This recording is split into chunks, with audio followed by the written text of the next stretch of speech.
मैंने तुमसे यह ब्रह्मांड की स्थिति कही। अब सूर्य आदि ग्रहों की स्थिति और उनके परिमाण सुनो। नमस्कार, मैं आभा शर्मा जावास। इन ऑडियो बुक्स को बनाने में अगर आप अपना योगदान देना चाहते हैं तो मेंबरशिप लेके या दिए गए QR कोड का प्रयोग करके आप ऐसा कर सकते हैं। आपका छोटे से छोटा योगदान भी हमें प्रोत्साहित करता है।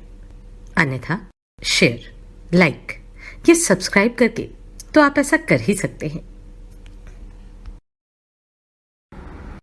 हे मुनि श्रेष्ठ, सूर्यदेव के रथ का विस्तार 9000 योजन है तथा उससे दूना उसका ईशा दंड अर्थात जुआ और रथ के बीच का भाग है। उसका धुरा 1.5 करोड़ 7 लाख योजन लंबा है, जिसमें उसका पहिया लगा हुआ है।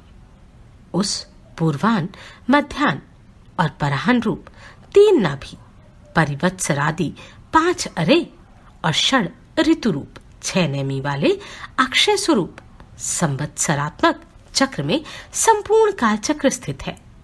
7 छंद ही उसके घोड़े हैं। उनके नाम सुनो: गायत्री, बृहति, उष्णिक, जगति, त्रिष्टुप, अनुष्टुप और पंक्ति। ये छंद ही सूर्य के 7 घोड़े कहे गए हैं। हे महामते, भगवान सूर्य के रथ का दूसरा धुरा 45.5 सहस्त्र योजन लंबा है। दोनों धुरों के परिमाण के तुल्य ही उसके युगार्धों अर्थात जुओं का परिमाण है। उनमें से छोटा धुरा उस रथ के एक युगार्ध अर्थात जुए के सहित ध्रुव के आधार पर स्थित है और दूसरे धुरे का चक्र मानसोत्तर पर्वत पर स्थित है। इस मानसोत्तर पर्वत के पूर्व में इंद्र की, दक्षिण में यम की, पश्चिम में वरुण की और उत्तर में चंद्रमा की पुरी है। उन पुरियों के नाम सुनो: इंद्र की पुरी वसवोक सारा है, यम की संयमनी, वरुण की सुखा है तथा चंद्रमा की विभावरी है। हे मैत्रेय, ज्योतिष चक्र के सहित भगवान भानु दक्षिण दिशा में प्रवेश कर छोड़े हुए बाण के समान तीव्र वेग से चलते हैं। भगवान सूर्यदेव दिन और रात्रि की व्यवस्था के कारण है और रागादि कलेशों के क्षीण हो जाने पर वे ही कर्म मुक्ति भागी योगी जनों के देवयान नामक श्रेष्ठ मार्ग है। हे मैत्रेय, सभी द्वीपों में सर्वदा मध्याह्न तथा मध्य रात्रि के समय सूर्यदेव मध्य आकाश में सामने की ओर रहते हैं। अर्थात जिस द्वीप या खंड में सूर्यदेव मध्याह्न के समय सम्मुख पड़ते हैं, उसकी समान रेखा पर दूसरी ओर स्थित दीपांतर में वे उसी प्रकार मध्य रात्रि के समय रहते हैं। इसी प्रकार उदय और अस्त भी सदा एक दूसरे के सम्मुख ही होते हैं। हे ब्रह्मन, समस्त दिशा और विदिशाओं में जहाँ के लोग रात्रि का अंत होने पर सूर्य को जिस स्थान पर देखते हैं, उनके लिए वहाँ उसका उदय होता है, और जहाँ दिन के अंत में सूर्य का तिरोभाव होता है, वहीं उसका अस्त कहा जाता है। सर्वदा एक रूप से स्थित सूर्यदेव का वास्तव में न उदय होता है न अस्त, बस उनका दिखना और देखना ही उनके उदय और अस्त है। मध्याह्न काल में इंद्रादि में से किसी की पुरी पर प्रकाशित होते हुए सूर्यदेव पार्श्ववर्ती 2 पुरियों के सहित 3 पुरियों और 2 कोणों अर्थात विदिशाओं को प्रकाशित करते हैं। इसी प्रकार अग्नि आदि कोणों में से किसी एक कोण में प्रकाशित होते हुए वे पार्श्ववर्ती 2 कोणों के सहित 3 कोण और 2 पुरियों को प्रकाशित करते हैं। सूर्यदेव उदय होने के अनंतर मध्याह्न पर्यंत अपनी बढ़ती हुई किरणों से तपते हैं और फिर क्षीण होती हुई किरणों से अस्त हो जाते हैं। सूर्य के उदय और अस्त से ही पूर्व तथा पश्चिम दिशाओं की व्यवस्था हुई है। वास्तव में तो वे जिस प्रकार पूर्व में प्रकाश करते हैं, उसी प्रकार पश्चिम तथा पार्श्ववर्तिनी उत्तर और दक्षिण दिशाओं में भी करते हैं। सूर्यदेव देव पर्वत सुमेरु के ऊपर स्थित ब्रह्मा जी की सभा के अतिरिक्त और सभी स्थानों को प्रकाशित करते हैं। उनकी जो किरणें ब्रह्मा जी की सभा में जाती हैं, वे उसके तेज से निरस्त होकर उल्टी लौट आती हैं। सुमेरु पर्वत समस्त द्वीप और वर्षों के उत्तर में है। इसलिए उत्तर दिशा में मेरू पर्वत पर सदा एक ओर दिन और दूसरी ओर रात रहते हैं। रात्रि के समय सूर्य के अस्त हो जाने पर उसका तेज अग्नि में प्रविष्ट हो जाता है, इसलिए उस समय अग्नि दूर ही से प्रकाशित होने लगता है। इसी प्रकार हे द्विज, दिन के समय अग्नि का तेज सूर्य में प्रविष्ट हो जाता है, अतः अग्नि के संयोग से ही सूर्य अत्यंत प्रखरता से प्रकाशित होता है। इस प्रकार सूर्य और अग्नि के प्रकाश तथा उष्णता में तेज परस्पर मिलकर दिन रात में वृद्धि को प्राप्त होते रहते हैं। मेरू के दक्षिणी और उत्तरी भूमध्यर्थ में सूर्य के प्रकाशित होते समय अंधकारमय रात्रि और प्रकाशमय दिन क्रमशः जल में प्रवेश कर जाते हैं। दिन के समय रात्रि के प्रवेश करने से जल कुछ ताम्रवर्ण दिखाई देता है, किंतु सूर्य अस्त हो जाने पर उसमें दिन का प्रवेश हो जाता है, इसलिए दिन के प्रवेश के कारण ही रात्रि के समय वह शुक्ल वर्ण हो जाता है। इस प्रकार जब सूर्य पुष्कर द्वीप के मध्य में पहुंचकर पृथ्वी का 30वां भाग पार कर लेता है तो उसकी वह गति एक मुहूर्त की होती है, अर्थात उतने भाग के अतिक्रमण करने में उसे जितना समय लगता है वही मुहूर्त कहलाता है। हे द्विज, कुलाल चक्र अर्थात कुम्हार के चाक के सिरे पर घूमते हुए जीव के समान भ्रमण करता हुआ यह सूर्य पृथ्वी के 30 भागों का अतिक्रमण करने पर एक दिन रात्रि करता है। हे द्विज, उत्तरायण के आरंभ में सूर्य सबसे पहले मकर राशि में जाता है, उसके पश्चात वह कुंभ और मीन राशियों में एक राशि से दूसरी राशि में जाता है।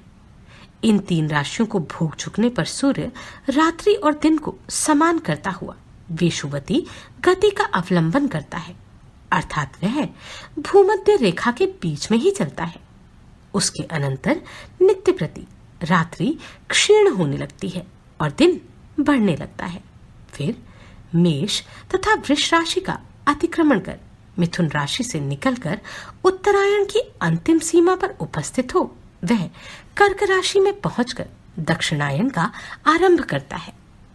जिस प्रकार कुलाल चक्र के सिरे पर स्थित जीव अति शीघ्रता से घूमता है, उसी प्रकार सूर्य भी दक्षिणायन को पार करने में अति शीघ्रता से चलता है, अतः वह अति शीघ्रता पूर्वक वायु वेग से चलते हुए अपने उत्कृष्ट मार्ग को थोड़े समय में ही पार कर लेता है। हे द्विज, दक्षिणायन में दिन के समय शीघ्रता पूर्वक चलने से उस समय के 13.5 नक्षत्रों को सूर्य 12 मुहूर्तों में पार कर लेता है, किंतु रात्रि के समय मंदगामी होने से उतने ही नक्षत्रों को 18 मुहूर्तों में पार करता है। कुलाल चक्र के मध्य में स्थित जीव जिस प्रकार धीरे धीरे चलता है, उसी प्रकार उत्तरायण के समय सूर्य मंद गति से चलता है, इसलिए उस समय वह थोड़ी सी भूमि भी अति दीर्घ काल में पार करता है। अतः उत्तरायण का अंतिम दिन 18 मुहूर्त का होता है। उस दिन भी सूर्य अति मंद गति से चलता है और ज्योतिष चक्रार्थ का 13.5 नक्षत्रों को एक दिन में पार करता है, किंतु रात्रि के समय वह उतने ही 13.5 नक्षत्रों को 12 मुहूर्तों में ही पार कर लेता है। अतः जिस प्रकार नाभि देश में चक्र के मंद मंद घूमने से वहां का मृत पिंड भी मंद गति से घूमता है, उसी प्रकार ज्योतिष चक्र के मध्य में स्थित ध्रुव अति मंद गति से घूमता है। हे मैत्रेय, जिस प्रकार कुलाल चक्र की नाभि अपने स्थान पर ही घूमती रहती है, उसी प्रकार ध्रुव भी अपने स्थान पर ही घूमता रहता है। इस प्रकार उत्तर तथा दक्षिण सीमाओं के मध्य में मंडलाकार घूमते रहने से सूर्य की गति दिन अथवा रात्रि के समय मंद अथवा शीघ्र हो जाती है। जिस अयन में सूर्य की गति दिन के समय मंद होती है, उसमें रात्रि के समय शीघ्र होती है, तथा जिस समय रात्रि काल में शीघ्र होती है, उस समय दिन में मंद हो जाती है। हे द्विज, सूर्य को सदा एक बराबर मार्ग ही पार करना पड़ता है। एक दिन रात्रि में वह समस्त राशियों का भोग कर लेता है। सूर्य 6 राशियों को रात्रि के समय भोगता है और 6 को दिन के समय। राशियों के परिमाणानुसार ही दिन का बढ़ना घटना होता है तथा रात्रि की लघुता दीर्घता भी राशियों के परिमाण से ही होती है।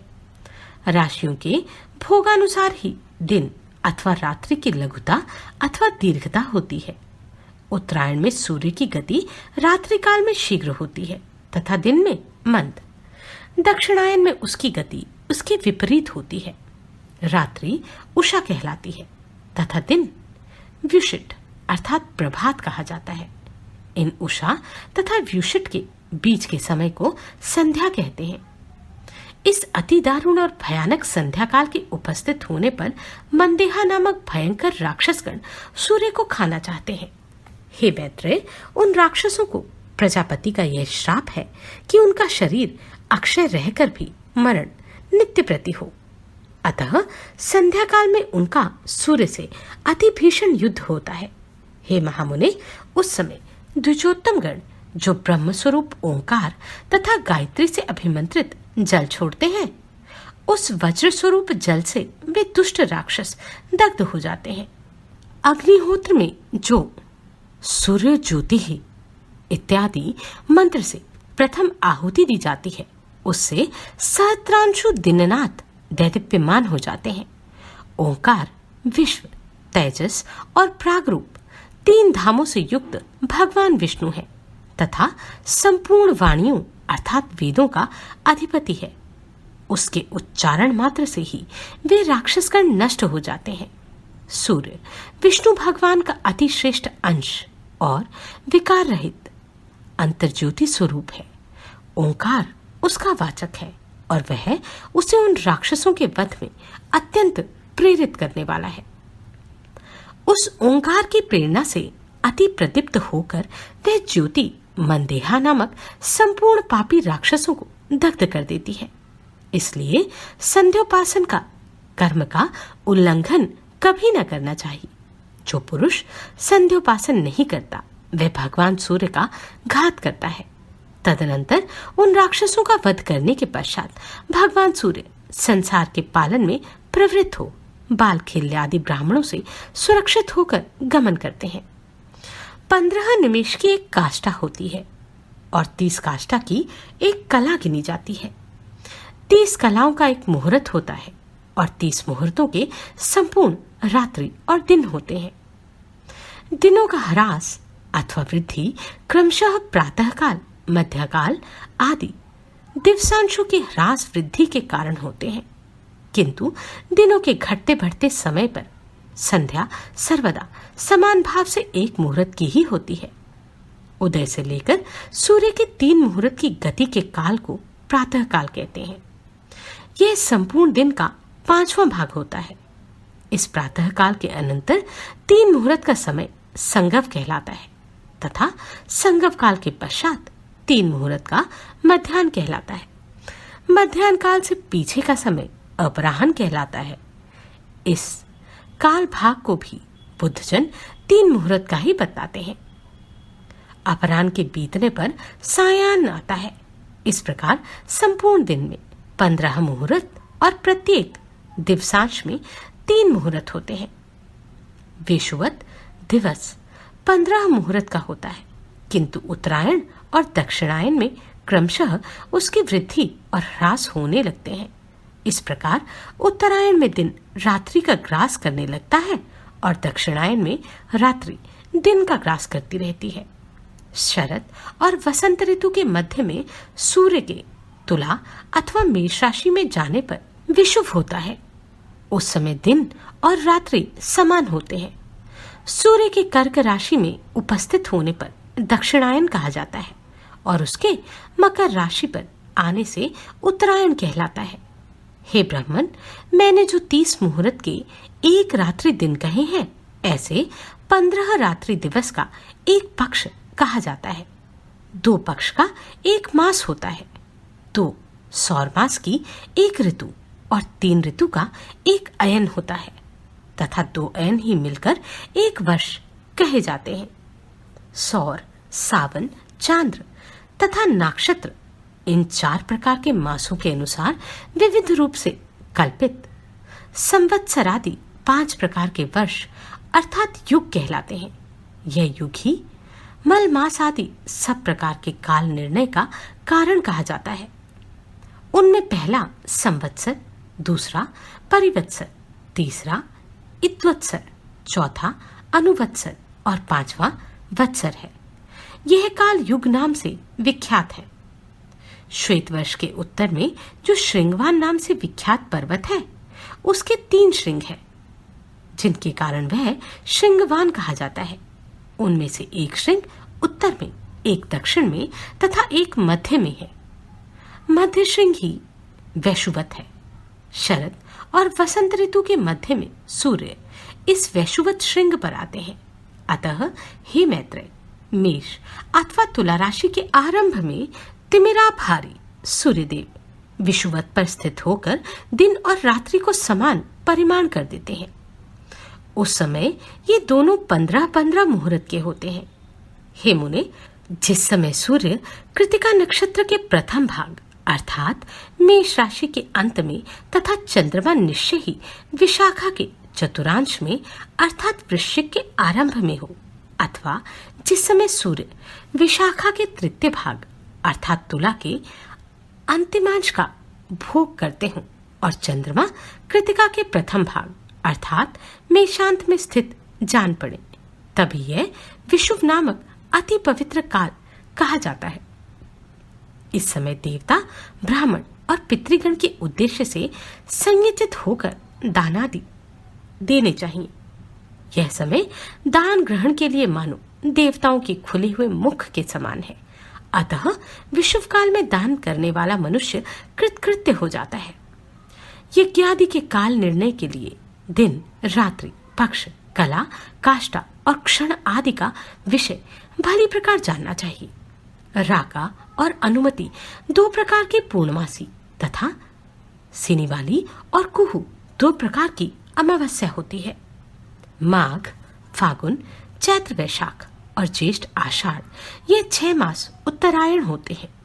श्रावण भाद्र, अश्विनी कार्तिक तथा अगन पौष ये 6 दक्षिणायन कहलाते हैं। मैंने पहले तुमसे जिस लोकालोक पर्वत का वर्णन किया है, उसी पर 4 व्रतशाली लोकपाल निवास करते हैं। हे द्विज, सुधामा, कर्दम के पुत्र शंखपाद और हिरण्यरोमा तथा केतुमान, ये चारों निर्द्वंद, निराभिमान, निरालस्य और निष्परिग्रह लोकपालगण लोकालोक पर्वत की चारों दिशाओं में स्थित है।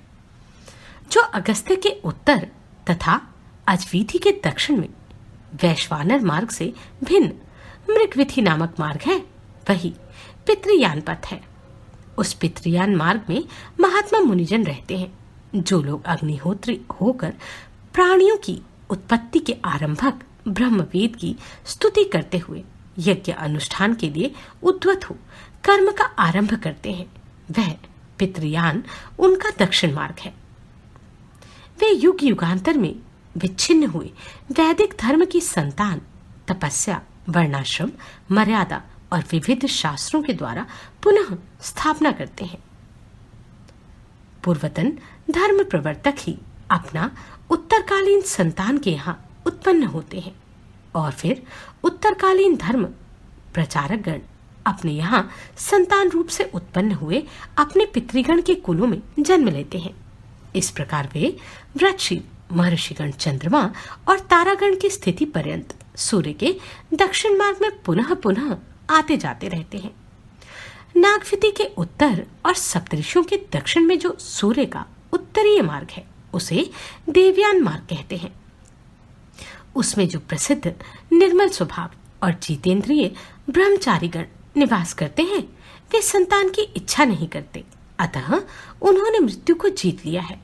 सूर्य के उत्तर मार्ग में 80,000 उधर्वरेता मुनिगण प्रलय काल पर्यंत निवास करते हैं। उन्होंने लोक के असंयोग, मैथुन के त्याग, इच्छा और द्वेष की अप्रवृत्ति, कर्मानुष्ठान के त्याग, काम वासना के असंयोग और शब्दादि विषयों के दोष दर्शन इत्यादि कारणों से शुद्धचित होकर अमरता प्राप्त कर ली है। भूतों के प्रलय पर्यंत स्थिर रहने को ही अमरता कहते हैं। त्रिलोकी की स्थिति तक के इस काल को ही अपुनमार अर्थात पुनर्मृत्यु रहित कहा गया है। हे द्विज, ब्रह्म हत्या और अश्वमेध यज्ञ से जो पाप और पुण्य होते हैं उनका फल प्रलय पर्यंत कहा गया है। हे मैत्रेय, जितने प्रदेश में ध्रुव स्थित है, पृथ्वी से लेकर उस प्रदेश पर्यंत संपूर्ण देश प्रलय काल में नष्ट हो जाता है। सप्त ऋषियों से उत्तर दिशा में ऊपर की ओर जहां ध्रुव स्थित है, वह अति तेजोमय स्थान ही आकाश में विष्णु भगवान का तीसरा दिव्य धाम है। हे विप्र, पुण्य पाप के क्षीण हो जाने पर दोष, पंक शून्य, संयतात्मा मुनिजनों का यही परम स्थान है।